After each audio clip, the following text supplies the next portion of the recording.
Welcome to the Big Success Podcast, cutting-edge conversations on business and personal success, as well as how to level up. Here's your host, #1 business coach in the world, Brad Sugars. So this week on the Big Success Podcast, we have Ken Schmidt. Now, Ken was the former director of communication at Harley-Davidson, was around in the 80s when the big turnaround of Harley-Davidson happened. And when you think about his active role in that celebrated brand becoming not just, really, he got paid to ride motorcycles. That's the essence of it. But his ability to communicate dominance and his great work. Now, he's respected as one of the most outspoken, I guess, and provocative, entertaining thought leaders. And we had him speak at our BizX conference. I've got him here for you on our Big Success Podcast. We're going to talk all things success when it comes to brand management, positioning, reputation, human motivation, and loyalty. His book that was a great read called Make Some Noise is really about how to create market dominance. Tune in for the next 30 minutes. You, me, Ken Schmidt. Big success is happening on the podcast today. And it's super exciting to be on the Big Success Podcast with you today with Ken Schmidt. How you doing, Ken? I'm doing quite well, Brad. Thanks. Such an amazing track record, such an amazing history. We start every episode of the Big Success by asking you, what is success to you? Ken Schmidt's version of success.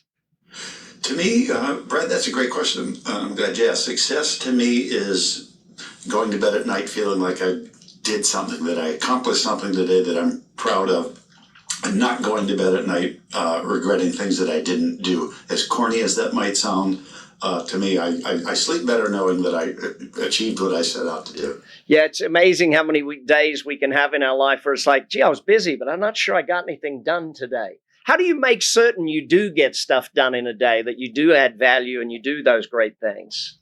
Well, it's actually getting harder instead of easier as I get older, because it's easier to create excuses to find time to do, to go hang out in my garage and mess around out there. But I'm a list maker, so I make my checklist. Okay, here's what I have to get done today. Here's who I have to talk to. And until those things are done, the playtime gets put off. And I just try to make that a habit. Yeah. So when you look at all the success you've had, and obviously the most famous area is the Harley era for you, let's go back a ways, though. When did you in your life decide to be successful? When did you sort of say, this is it, I'm going to just be successful? Because it's easy to be average out there. It's interesting because when I first got out of college and started, on the first steps of my, career, I thought that success meant that I had to make myself look good at all times. I had to be, a leader. I had to be a hard charger. I had to be aggressive. I had to be great around people. But a boss who turned out to be a great mentor without realizing he was being a mentor at the time, told me something. He said, Ken, your job here isn't to make yourself look good. Your job is to make me look good. Because if I look good, then we both look good. And then I just took that a step further, working with clients. My job's to make you look good. Because if you look good, that means I'm not only doing my job, it means I'm doing my job well. Otherwise, you're not going to keep me around. And I've repeated that line a billion times in a billion meetings to a billion different people. It's make the people above you or that you work for look great and look successful, because if you're doing that for them, they see that, they recognize it, and they'll reward you for it. So do you think that mentor helped you choose success in your life? Do you think that was something he chose, or do you think you chose it earlier than that? I think I did choose it earlier because I was always a capitalist. I was, for the time I was like 12 years old, or even younger, I had two paper routes all the time. I mowed lawns. I just liked the concept of work and reward. I liked to have things. I wanted to have the best bicycle. I wanted to have the nicest motorcycle when I got older. And I knew the only way to get that was to work for it. And the harder I worked, the faster I got it. Yeah.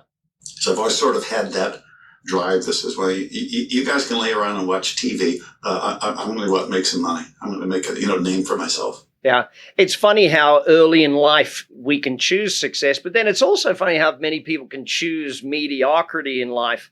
So let me ask you this then. What's your theories? Because here on Big Success, it's all about success with whatever people's definition of that is. How do you think success actually happens? Like you mentioned hard work. What else does it take to be a success or be successful? What I've always said is that to me that one of the driving points of my career is always asking questions. I think everyone is innately curious, but a lot of them, a lot of people tend to keep their curiosity inside them.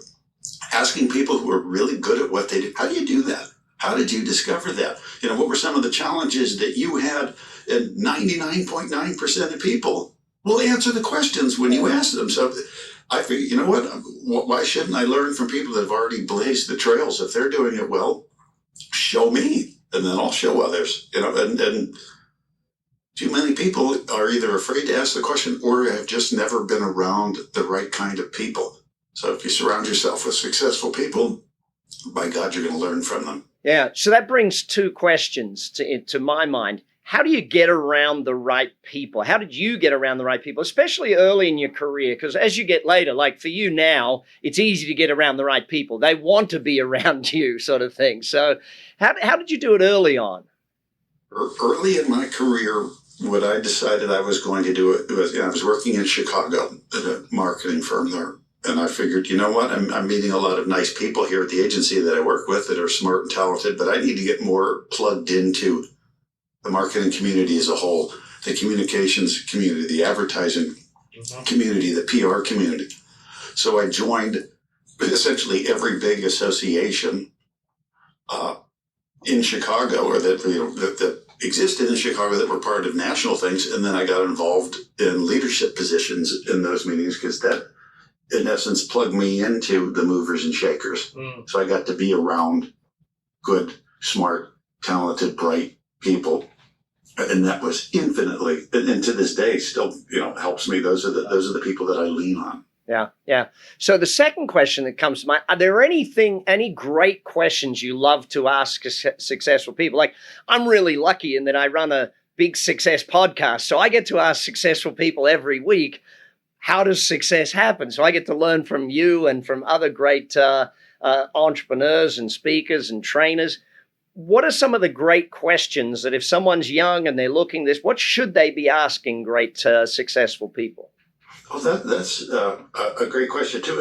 And again, I like the way you worded that, Brad, because you said, what do you want, or do you think people should be asking? Because I do think people should always be curious and always be inquisitive, because I've also found that people in leadership tend to respect and remember the people who ask questions. Yeah.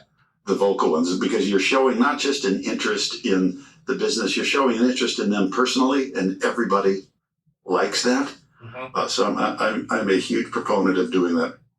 And I will always ask people, how did you land here in the corner office? How did you get this mantle? How did you get these awards? How did you get all this praise? Like, tell me your path to get to where you are and all the mistakes that you made. And again, people always answer the questions. Yeah. It's fun to talk about yourself. And a lot of times, we don't get the chance to do that.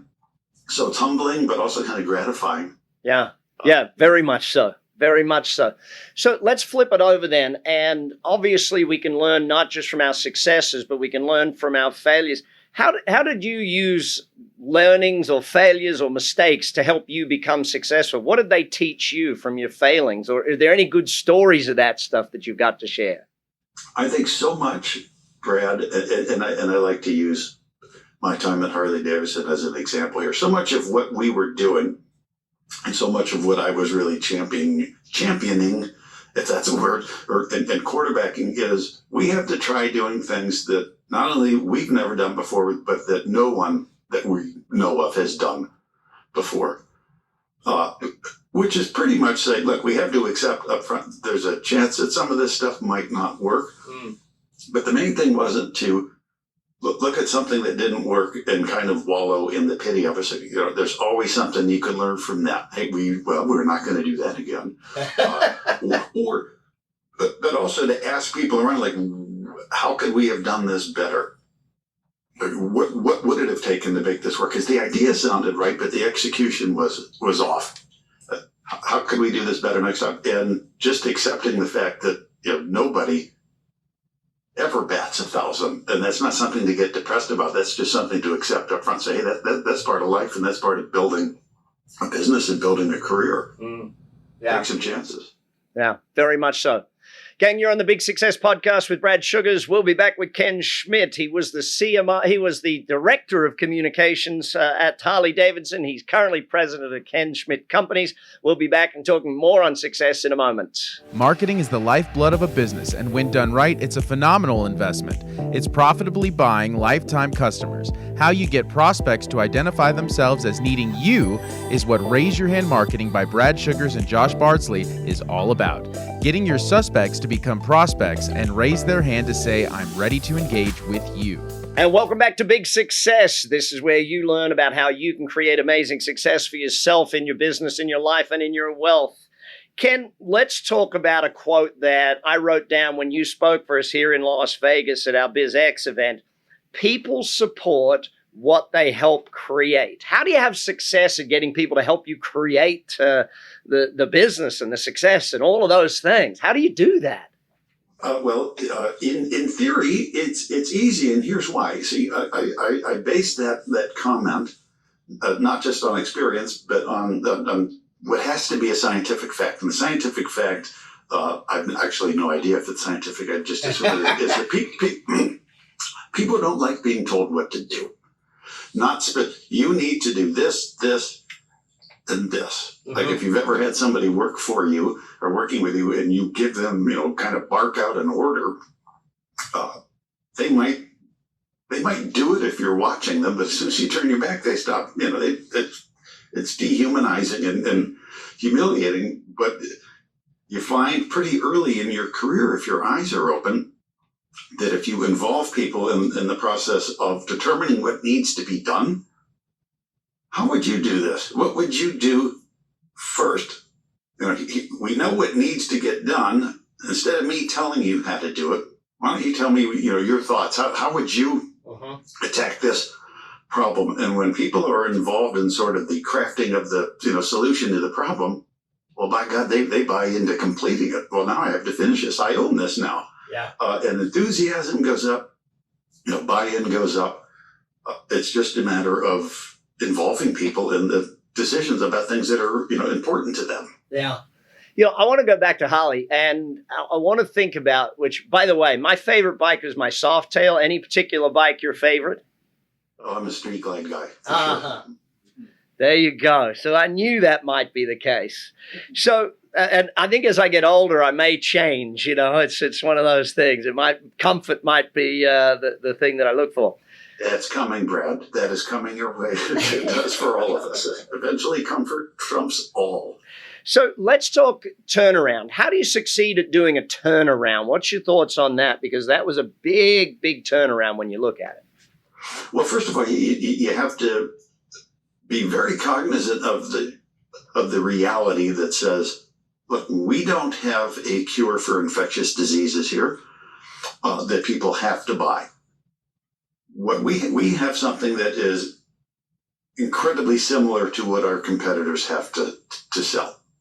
We make and sell a product. And I say that across any category, in any business, anybody I talk to, there's nothing you can sell me that I can't get from somebody else. Mm. So that was kind of an ego check to say, hey, we might think we're the greatest, but the marketplace clearly doesn't.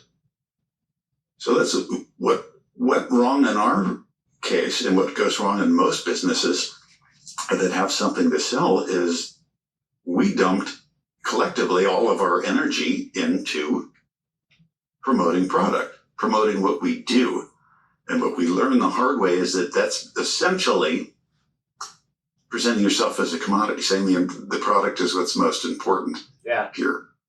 And that can't be true in a marketplace where there's lookalike stuff that's made very, very well and sold by big name companies at lower prices. As we need to, as a business, stand for something that transcends what we do and instead presents who we are. Mm.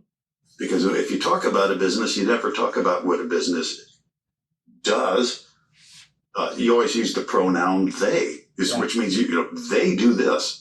This is what they do. This is who they are. As we humanize the business, so we said, let's stop talking about what we do and talk about who we are and who we do it for. Got it. And the glorifying people versus hardware or processes made us more approachable. Made our dealers more approachable, made us a more attractive and likable business in a market full of lookalikes. The businesses that do the best, or the people that do the best, are the most likable and approachable. And that's the tack that we took. So let's think about that then, because you use the term tattoo worthy. I mean, turning your customers into referral sources, advocates of the brand. How do you succeed at creating a tattoo-worthy brand? It's such a great question, because people look at, a Harley-Davidson tattoo on somebody's body, and there's millions of them out there. What a world. And they instantly equate that with a motorcycle or a product. So that person is expressing his or her loyalty to their motorcycle. And that's not true. And that was the kind of thinking that eventually bankrupted our business, the belief that it was all about product. Now that when we express loyalty to a company, we're not expressing it to what they do. We're expressing that loyalty to who they are, right. The people behind the product, because that's all people can do. We humanize everything, and people will always say, I really want people to be loyal to this service that we provide. I wish they'd be more loyal and wouldn't always shop for price and would just always buy their products from us. But it's so hard to make them loyal. And I go, of course it's hard to make them loyal to an object or a thing. You need to make them loyal to you, to the people behind the thing. And if you are doing things that delight them, that surprise them, that make them feel like you absolutely care about and are focused on delighting them and being just a great partner with them, well, guess what? They're going to come back for more. And that's really what loyalty is. Brilliant. So let's speak on loyalty for a bit. How else do you create real success in loyalty? Because I know business people, that's something that is massive, creating that customer loyalty base. I think that the first rule of all of that is realizing, again, and I always say this is the job one, we're not here to serve. We're here to delight. It's a totally different mindset. It uses a different side of the brain. It says, if I focus first on delighting this person, whether I'm live and speaking with them, personally, whether I'm online, whether it's a text, whether it's a website, whether it's an email, is if I focus first on remembering that there's a human being at the other end of this. And my job is to be a source of delight, to make that person feel a little bit better about themselves. And anybody and any business can do this. If you do that, you've immediately got their attention. Yeah. And anything that makes us feel good, we return to. Again, that's what loyalty is. So the mindset shift is, there's a customer, a client, maybe someone that we don't know is on the other end of the phone calling us. Our first thought is, what do I want this person to remember and repeat? What do I want them to remember about this 30 seconds or maybe 5 minutes that they spend with me? Yeah. If I'm focused on that first, not, boy, I got to get the sale. Boy, I got to get this person off the phone as quickly as possible. Boy, I got to get this meeting set up. Ultimately, that doesn't work nearly as well as focus on delight, focus on the remember and repeat. Say and do something to that person that they're going to remember. And that's not hard to do. It's so simple, but so profound, everything you just said. In your book, Make Some Noise, the word dominance is a big focus. And it's something that I took out of it, that focus on dominance. How do we succeed at dominance, I guess, in a market? It's interesting, Brad, how many people, and I'm sure you run into this all the time with clients, or the action coach people out there that are working with their clients, say that they'll talk to people who seem to have a sense of sort of self-defeatism. well, we'll never be as big as, these guys. They've got things that we don't. Instead of focusing on all the things that you're not, why don't you just focus on crushing as many competitors as you can? Because you know what? All your competitors probably have that same mindset. Yeah. Hey, we're just happy to be in the game. We'll struggle for any sale. And I always say, well, that's fine. But if you can't be a market leader without a kind of a dominance mindset, in order for me to win and be successful, that means I need to be better than, or to be perceived as better than these people I'm competing against. So in my mind, I want them to lose and me to win. And dominators win. You don't go onto a football field or a baseball or any sporting environment without thinking that way. I need to dominate this other team. I need them to play my game. I'm not going to play their game. So I love that mindset. I want to ask you one last area of success.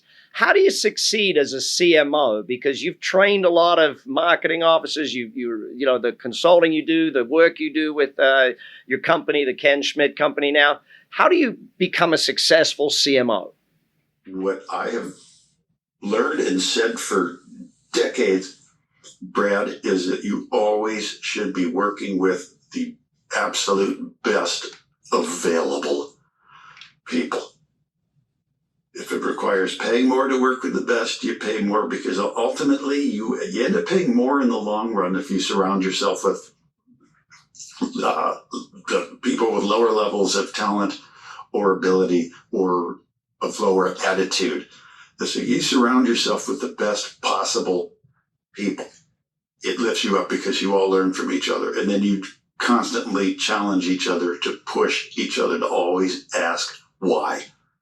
Why'd you do that? What's another way that we could do this? What was the thought on that? And as long as people are always talking about and pushing and challenging each other, man, the whole group rises. And at the end of the day, they make me look better. Isn't that the job? I love it. I love it. You're on the Big Success Podcast. I'm Brad Sugars. We'll be back with Ken Schmidt in just a moment, and we will be talking about leveling up, taking success to the greatest of heights. World-renowned speaker and teacher Ken Schmidt. As the former director of communications for Harley-Davidson Motor Company, he played an active role in one of the most celebrated turnarounds in corporate history. Find out more on kenspeaks.com today. Welcome back to Big Success. I'm Brad Sugars. We're here with Ken Schmidt, president of the Ken Schmidt Companies. He is a genius at all things marketing. Ken, when you look at Harley, they've achieved amazing things. They already had achieved amazing things when you stepped in and started helping with the whole rebrand, or I wouldn't call it a rebrand, like the turnaround, I guess, of the market. Sometimes, and it's often been said, that good is the enemy of great. How does someone go from good to great, or to amazing, or to unicorn? That dominance that you talk about. How do you do that?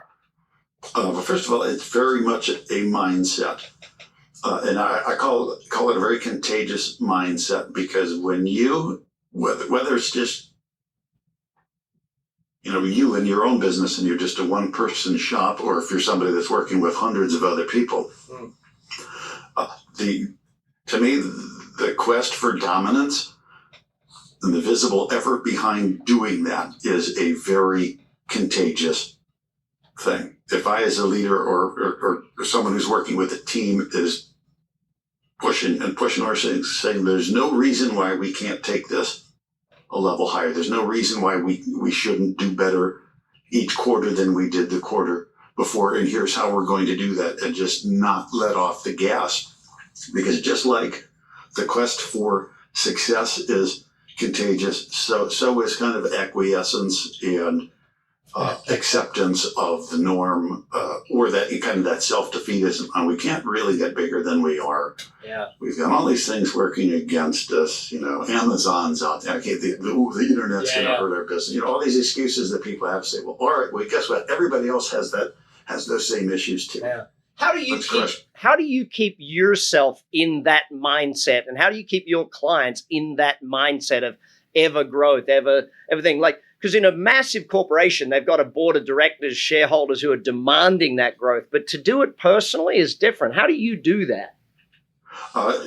It's all about mindset and confidence, and always asking questions, because you know what? If the business isn't succeeding, it's because the person running it or the people running it aren't asking enough questions. They're not turning over every rock to see what exactly are we not doing right here. And they're also not, and this is absolutely key, they're not asking the people that they serve what they can and should be doing differently or better. What would you like to see us do? We're trying to go from good to great. We're trying to be absolutely dominant. How can we do that?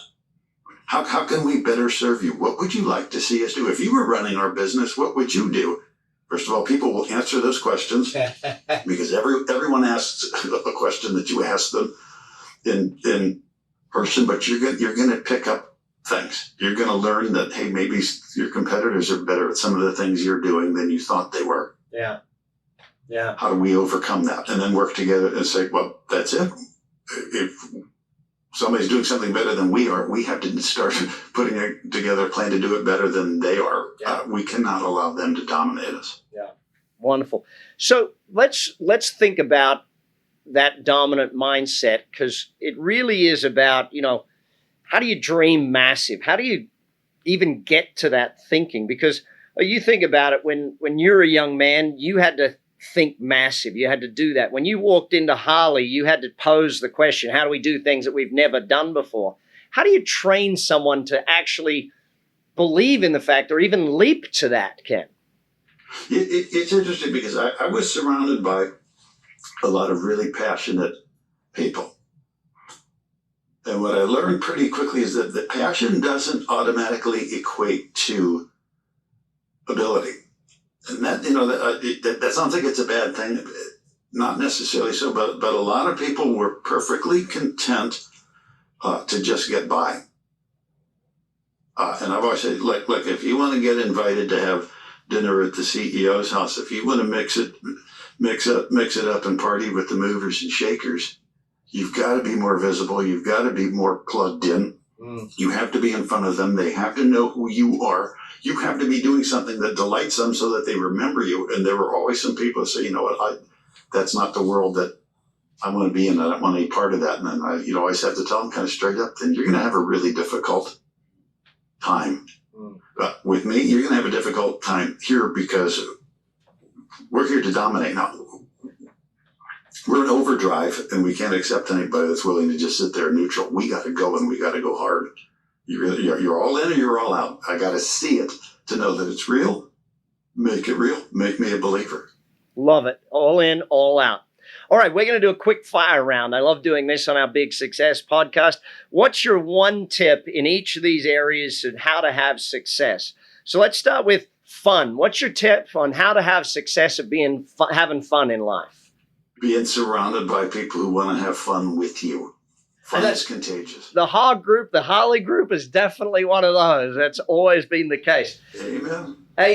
Self-development. How do you have success at developing yourself? Read. I read a newspaper cover to cover, at least one every day. I get any group I ever talk to, especially college kids. If you want to do well in the world, you have to know what's going on in the world. You need to be able to talk about what CEOs and business leaders are talking about. And they're talking about what's happening in the world because it impacts their business. Yeah. Be conversant in that stuff. Great. Goals. How do you have success at setting goals? If you don't set a goal, you obviously can't meet it, and you can't really improve. Because you have to be, each goal should exceed the one that you had prior so that it forces you to keep learning. Yeah. Personal best is one of my favorites. How about health? How do you have success in health? In health? Make that as important a part of your daily regimen as eating and sleeping. So if you're not taking care of your body, ultimately your body will betray you. And I don't want that to happen, and I don't want that to happen to people that are important to me. Yeah, I don't want to have to ride the old man Harley yet. I just want to ride stay on. Exactly. I'm not ready for the little electric cart. I got to keep moving. Relationships. How do you have success at relationships? Ask questions. Ask questions. What'd you do today? How did that go over for you?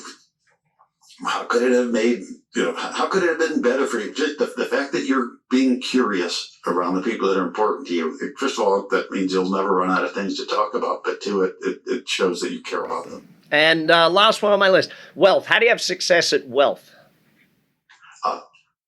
Treat it seriously. This is, you don't look at wealth for the sake of wealth. You look at wealth from my perspective, for your retirement, for the betterment of your family, and for your personal comfort. You manage it, you set goals for it, and you work to meet and exceed those goals. And once you develop that mindset, it becomes kind of one of those guiding things in your life. Wonderful.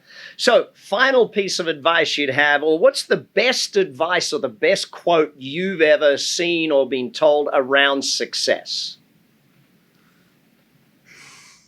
I think it was what I said up front is your job isn't to make yourself look good. Your job is to make the people around you look good. Because if they look good, you can't help but glow. And everybody knows who's responsible for their success. So lift up the people around you and watch what happens.